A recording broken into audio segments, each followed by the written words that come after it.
Hey everybody, it's Jim, Mr. X. Decided to do another video today. We're gonna do a Starrcade 85. If you watched the previous video, we did Starrcade 84 with Flair and Dusty with blood stoppage. Well, guess what? We're gonna do it again, but it's inside of a steel cage this time. So go ahead and fire up your video here. I can wait.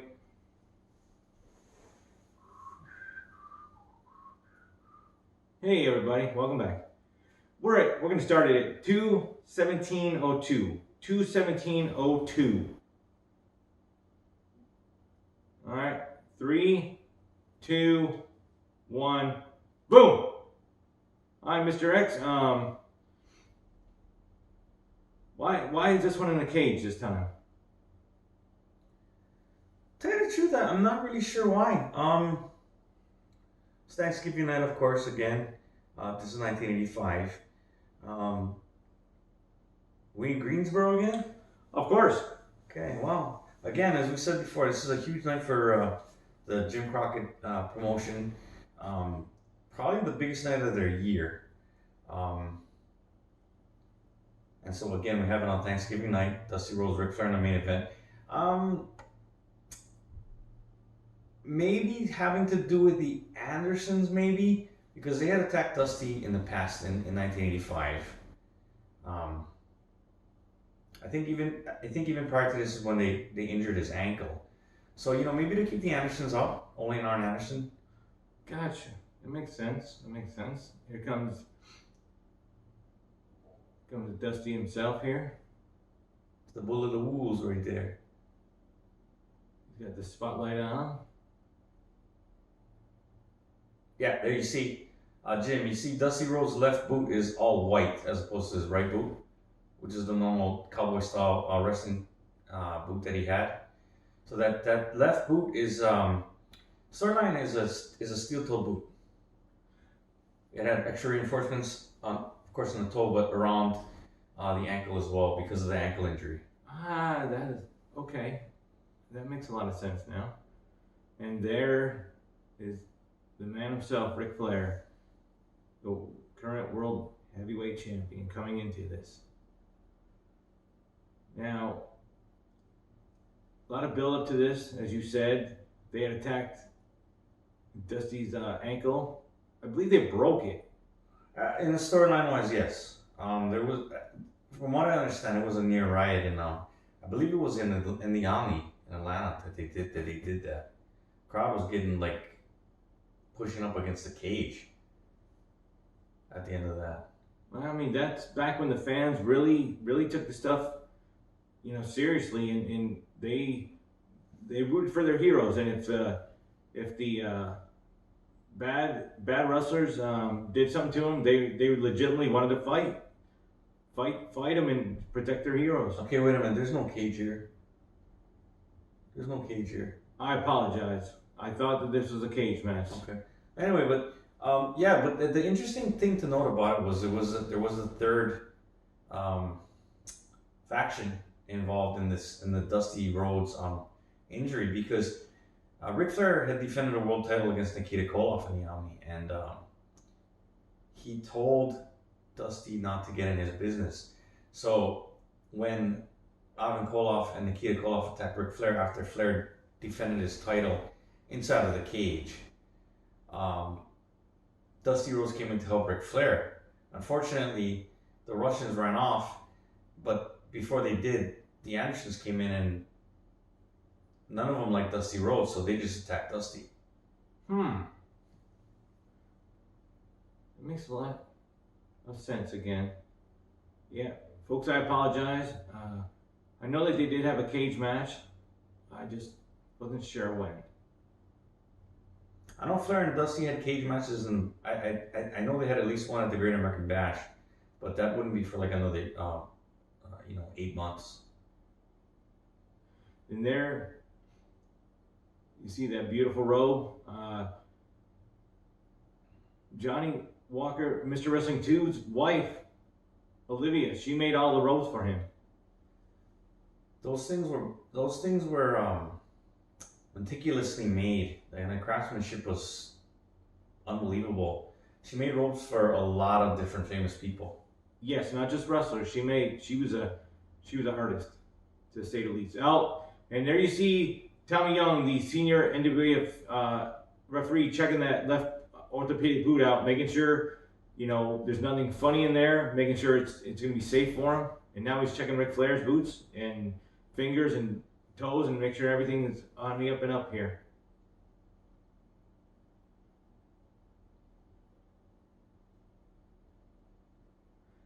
And Tommy Young generally was the referee in charge of the World Championship matches. Generally, especially with Flair. I want to say at this point he was probably the senior NWA official. I believe he is. And he was the best they had, and he worked hard at his craft, and as you'll see in some of the, I'm sure you'll see it in this match.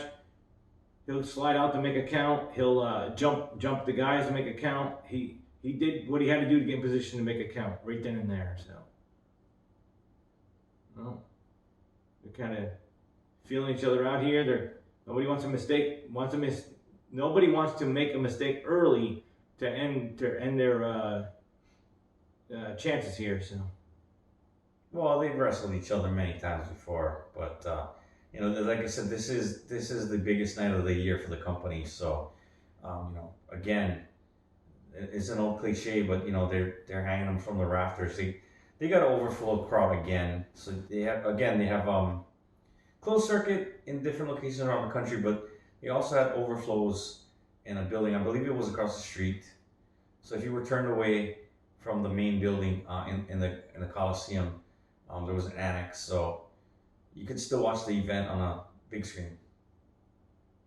Well, it was a must-see event. As you said, it's on Thanksgiving, and it's in the biggest arena in their territory here. So they want to make it count here. You see the local police right there around them, making sure that there's not going to be any craziness tonight. I think I know why you might have been thinking about the cage match, because Starrcade 85 is also very, very well known for the I Quit match for the U.S. title, and that was held in a cage. So that might be what you were thinking of. I think you're right, Mr. X, and we will definitely cover that one in an upcoming video, because that was a legendary match that led to a lot of things. All right, the Dream here, he's moving and shaking here. Catches Flair with that elbow. Oh. Did Tommy Young check that green elbow pad? I believe he did. Yeah, it's funny. Dusty has one black elbow pad. One green elbow pad, one white knee pad, and one black knee pad. He's just a colorful person tonight here. He's not wearing polka dots. Well, we'll cover that later on. That's for another night here.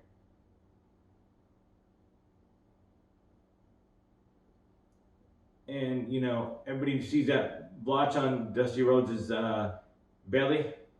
That's a birthmark. It's been well documented about that, well made fun of, but that's kind of one of his signature things here. Flair's taking his time.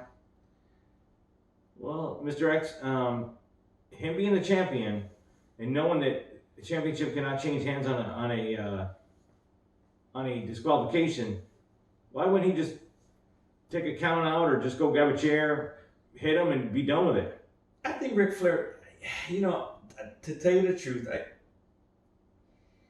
in storyline and to a certain degree, I think in reality, by 1985, this is toward the end of the year, I think Ric Flair felt like he had something that he really wanted to prove to Dusty Rhodes. Ric Flair really came up in the AWA territory after his wrestling school training with Vern Gagne, and he really was for no better term, I guess he was like a young boy for Dusty Rhodes and Dick Murdoch. So I think by 1985 he'd been the champion for some time. Even the second time by now it's 2 years, and you know he lost it briefly to Kerry Von Erich, but you know I think he wanted to show Dusty in the ring that he was now the man. I mean, honestly, in a lot of different levels, storyline and in reality too.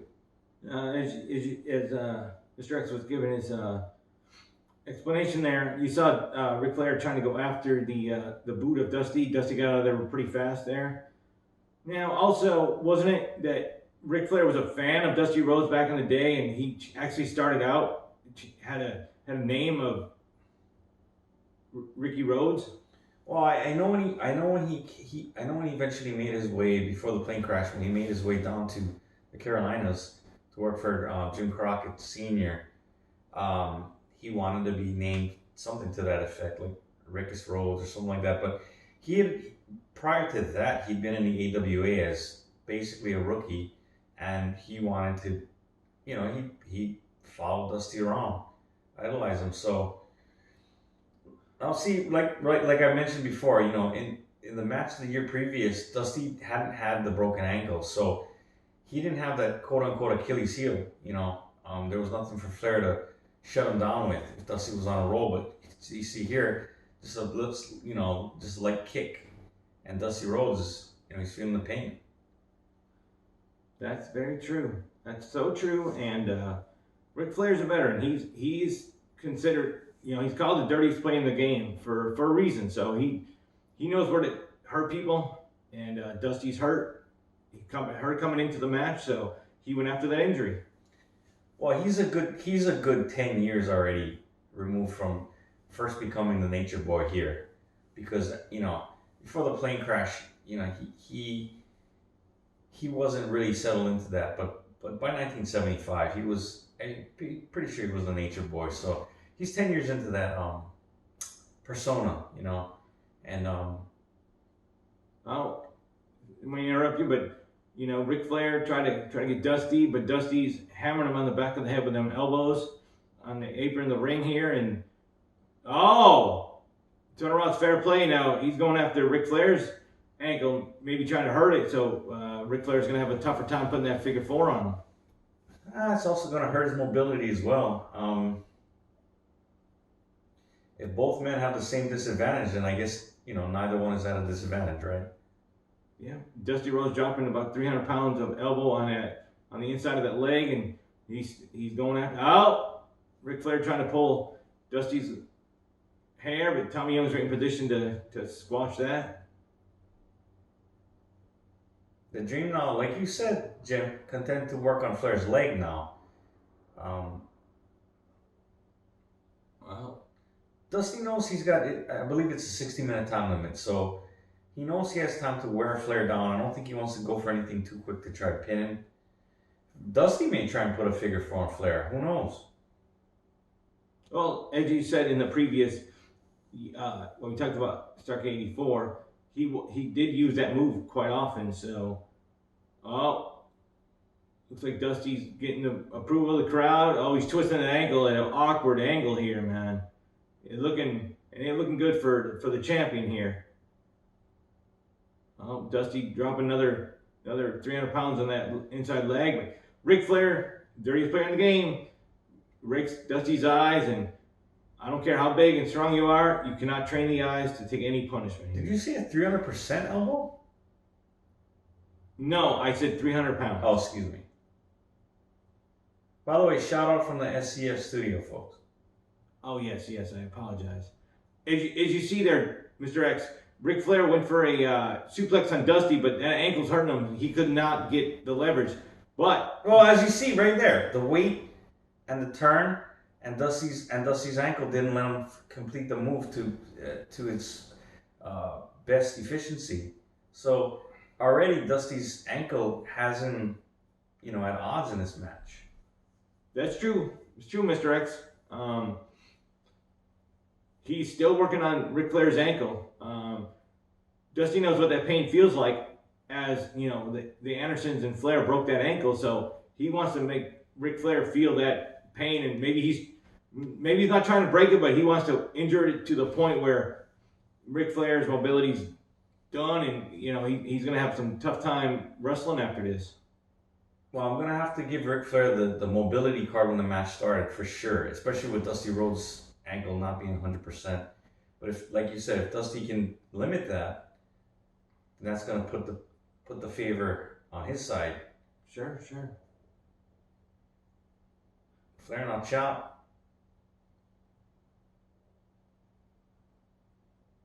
Oh, a big shoulder by Dusty there, and he goes for another. But Flair very slick, sleeper hold applied now. That's a veteran move right there. He knows he can. You take the oxygen away, slow him down, and once you get that oxygen taken away. Oh, wait a minute. Now this is not a choke, is it? Tommy Young was looking at it. He ruled it not a choke. So, but Dusty found a way out of that. He pretty much ran Flair's head into the turnbuckle. Oh, this could be bad for Ric Flair's nightlife here. Well, looks like he's going to go after that ankle again.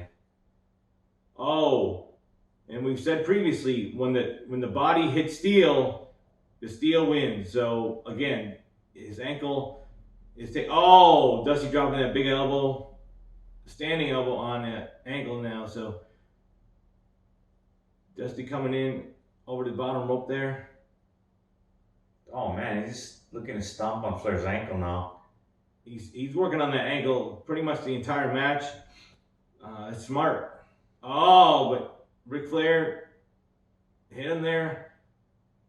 Oh, looks like these chops are having no effect on Dusty here. He's got that. Yeah, Dusty's taking over now with chops. He's got that adrenaline flowing. Oh, looks like he's gonna. Oh, looks like he just dropped him and.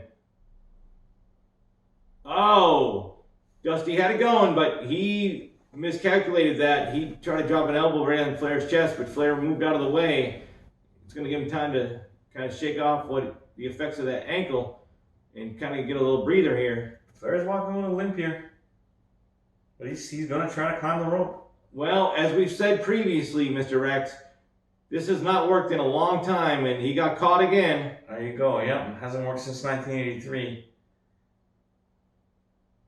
Oh, looks like Dusty's going back to that. Oh, looks like Dusty's going to put the figure four on Flair, but Flair, he knows about it. He kicks him off, and then I'm not sure what happened there, but Dusty maybe tweaked that ankle again. See, but as you said, Jim, like, it's Dusty Rhodes' left ankle that's hurt. And it's Ric Flair's right ankle that Dusty's been going for. But as you can see, when Dusty puts on a figure four, it's Flair's right ankle that's going to go across his own knee. So that's the right ankle that he's going to want to work on. Correct ankle, I should say. Oh, now Ric Flair is trying to go for that figure four on that bad ankle. Oh, but Dusty Rhodes is fighting it. Now he kicks off Flair. They both countered the figure four by the other person by kicking him off there. That's smart. And Flair's relentless here. He's going to go for it again. Well, Ric Flair got kicked off again by Dusty. Dusty knows if he gets put in that figure four, it could be lights out for him because that ankle's hurting so bad. But he's got a bullseye on it. Flair just stomps on it again. Well, no, Ric Flair is trying to shake his ankle a little, trying to get some blood flowing in there and getting him in there. All right, Flair's got Dusty in the corner. Looks like he's going to try to stake his leg out over that rope. Dusty's fighting back, though. Dusty with a big headbutt on Ricky Flair here. Oh, Ric Flair don't want to go. He might not have a choice here.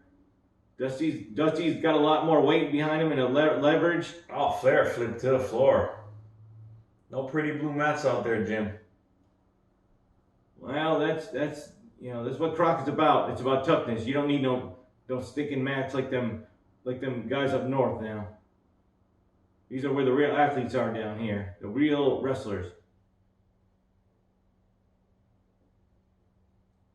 Looks like Dusty had some bad intentions with that railing with Flair's head there. That's like some old school railing. That looks like for like to keep goats in or something. Yes, that's what they were using, before. Now, when you watch wrestling, it's got that padded, big old barrier around it. It's a lot different now. It's somehow I've never seen any of these old school railings get knocked down. Yet somehow those padded ones just fall apart at the most convenient of times lately. Did I miss something? Did Tommy Young get hit there? I did not see that. I'm not seeing him in the picture here. Flair just threw Dusty over the top. That should be a disqualification. Oh wait a minute. I think you're right. Well, no, I think Tommy Young might have got poked in the eye there. I think when they were on the ropes, he was trying to get him off. Oh, Dusty Rhodes off the top rope, which is also illegal. 1, 2, no. I think Tommy Young was just a little too late to get there to make that 3 count. Something. I think he got hit poked in the eye somehow. I think when he was trying to get him off the ropes, I think maybe Dusty's elbow caught him in the eye or something. But as you said, Ric Flair threw Dusty Rhodes over the top rope. That's an automatic disqualification. But Dusty Rhodes came off the top rope, which is also a disqualification, I believe. I don't know that they had this in Crockett. I think maybe that was this just time maybe for Mid-South. Mid-South wrestling. Bill Watts. I know later on when Bill Watts was here in the NWA. I know they did have that rule also though. As you see, Ric Flair, his hair is turning crimson again. He must have got maybe all the beating on the outside on the rail. Maybe it busted him open. It just took a while to just split him open. But now he's bleeding like a stuffed pig here. As you said, Jim, Tommy Young's taken to the outside of the ring to get in Dusty's face and then administer the count here. Well, that's just good positioning. Oh, you got the Flair flop there. He's taking a hell of a beating here. Dusty Rhodes is putting up 4 fingers. Is that the 4th quarter? I don't know. In a football game, I guess. I know, like about a year later, there would be the 4 horsemen use that symbol, but less than a year. Oh, he just flip flop and fly, and Dusty poked Flair in the eye. So I don't know what that signified. That 4 like that. Maybe like the 4th quarter of a football game. Maybe that's a sign to say, hey, we're gonna get to the end of the game here. Oh, looks like Flair's gonna come off the top, and Dusty caught him in the breadbasket coming off. As you said, that move. Oh! See, there you go. Dusty kind of had him going there, but Flair moved out of the way, and Dusty kicked that rope. And that we say rope, but it's actually not a rope here in the National Wrestling Alliance. It's nothing but basically almost like a garden hose rubber encased around just steel wire rope. So you kick that thing, it's not rope.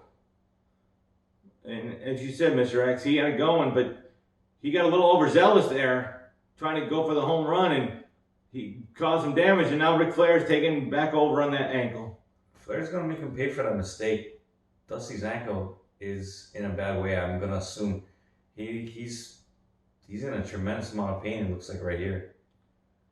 Well, Dusty's a tough man, but I don't know how much more the ankle can take after being broken a few months before this, and now the doctors warned him not to come back this early, but Dusty's hard-headed and. Oh man, Flair with that big like Harley Race type knee, but normally that's to the opponent's forehead, but here just using it against Dusty's ankle, same one. And Dusty was calling the referee Tommy Young over there. He told him something. I'm not sure, folks, what he was mentioning, but I don't think he's trying to say he quits, right? This is not an I quit match. Oh, and this might be it, Mr. X. Well, there it is. You see, like I mentioned, Flair puts on you told me on an earlier date that Flair puts on a figure 4 the opposite way of most other people. So it's Dusty's left ankle going across his own knee. Whereas when Dusty put on Flair, you saw it was Flair's right ankle that went across his left knee. So both men working the ankle from the side that they want to put the figure 4 on here. Yes, and as you see, Dusty Rhodes is leaning back to try to escape a little bit, but his shoulders were down, and there was a 2 count twice now on him, So there really is no way to escape this figure 4 unless you turn it over, which looks like Dusty might be trying to do here. Well, he wants to reverse the pressure on it. Was that Dusty? I believe Dusty had given some sign language there. I don't know. Looks like he He was signaling a bird or something. Dusty's turning Flair over here. Oh, Flair don't like that. Right. Now the pressure's on Flair here. He basically got an Indian deathlock now, going the other way. So Flair's gonna break that hold.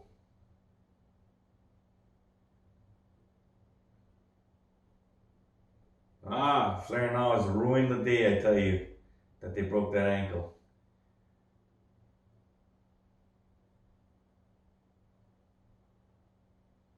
They're both back with their feet. Flair now again with chops. Looks like Dusty's tired of those chops. I don't think he's feeling them right now. He's not registering them. I think them chops are actually firing him up. Oh, got an elbow. Dusty Three elbow elbows from Dusty. Flair grabs a headlock, but Dusty shoots him off. Goes for look like a big press slam. Dusty comes off the rope. Big lariat right there on Flair. I'm not sure how much more these guys can take here. They've been going at it since the bell. There's been no break. 1, 2. Oh, see, when Flair kicked Dusty Rhodes off, he had a great deal of force with his hips. And he popped Dusty off, and Dusty, a rare time, Tommy Young is out of position. And he landed on Tommy, and then when Dusty pulled Flair toward the turnbuckle as a defensive move, he ran right into Tommy and plowed him onto the floor. You see that spotlight. Tommy Young is out. Tommy Young's on the floor. There's nobody to count a 3 count or to call a submission. And Dusty's going for that figure 4 on Flair here, but it may all be for naught since there's no referee. So he's just gonna punish. He's just gonna punish Flair, and it looks like he's got it. But as I said, like you said earlier, Jim, the 2 men put the figure 4 on opposite sides. So it's Flair's again right ankle that Dusty was working on, but going across his own left knee. The pressure here is immense. Dusty Rhodes bridging up, but he realizes that, oh, wait a minute, he had eyes in the back of his head. He knew Arn Anderson was coming in to attack him. Oh, looks like that's Ole coming around the other side here. Yes, it is. It's Ole Anderson. Looks like Dusty got rid of Arn, but Ole with a big knee from behind. Oh, and what's Ole doing? It looks like Ole may be going to wake up the referee here. I think they got Dusty beat. Well, he might be trying to get Arn Anderson out of there also. Wait a minute, another referee's coming in. 1, 2. Dusty kicks out. I'm not sure that referee is. It looks like Gene Ligon. Oh, the former wrestler, huh? Yes. Oh, Dusty Rhodes with a small package. 1, 2, 3. The crowd goes wild. We got a new world champ. We got a new world heavyweight champion. Dusty Rhodes.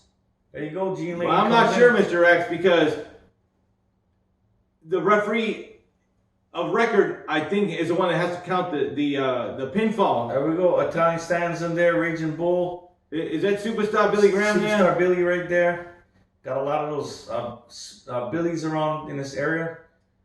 I'm not sure though, Mr. X, because There's Watley right there. I'm not sure, Mr. X, because I think the referee of question has to be the one to make the call. Well, Tommy Young was the referee with the call, but he isn't. Gene Ligon is an NWA official, so his count would count. I'm pretty sure. You may be right. I believe he is a licensed referee. However, did Tommy Young see something different here? When Dusty pulled Tommy Young out of the ring, would that be a disqualification on Dusty? Did he do it intentionally? I'm not sure. We'll find out here. Well, as far as the crowd knows, as far as we're watching, we have Dusty Rhodes is the new world champ. We have a new world heavyweight champion, Dusty Rhodes. Although I don't think this is gonna quite. There, you see the replay. That you see the referee coming back in. There was a 2 count there. It looked like Dusty's was finished right there. And Dusty Rhodes with a wrestling move, amateur move, 1, 2, 3, inside cradle or small package, whatever you want to say. So Dusty wasn't finished. All right. Well, according to Gene Ligon, Dusty Rhodes is the new world champ. So, well, unbelievable match. You know, as we said last week, on the last year's Starrcade, it was a blood stoppage. And there was a controversy there. This one could have some controversy as well, Mr. X. Oh, we'll let it roll for a minute. Look how that's a young Tony Schiavone here. Well, you got the Italian Stallion, you got a Raging Bull, and you got Pez Wally there. They got Champagne. I know that's going to sting the eyes. You better close your eyes there, buddy. And Tony Schiavone, the voice of WCW, later on. You know, he's holding that old school microphone there. What's that, about 2 to 4? Is that It's Billy Jack Haynes. like you said, it's a lot of Billies right here. Yes, straight from Florida. Looks like Dusty's giving an interview saying, "I beat him." Oh, look at that. Is that Wahoo McDaniel that just showed up there? Yeah, it's Wahoo McDaniel. Also fresh from Florida. Dusty Rhodes is beyond ecstatic here. He's loving it. He waited so long, baby. 3 times.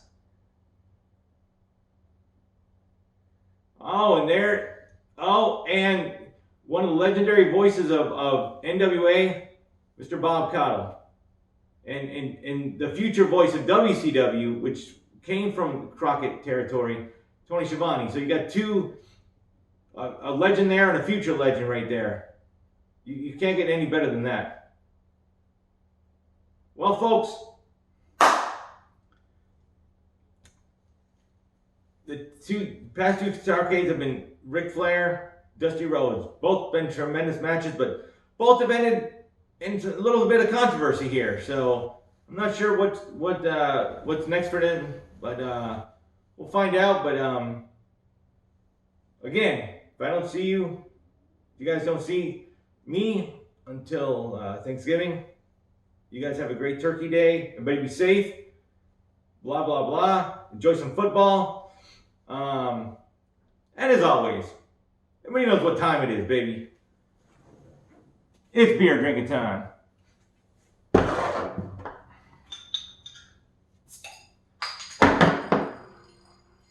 From the SCF Studios, from Mr. X, this is Jim, signing off.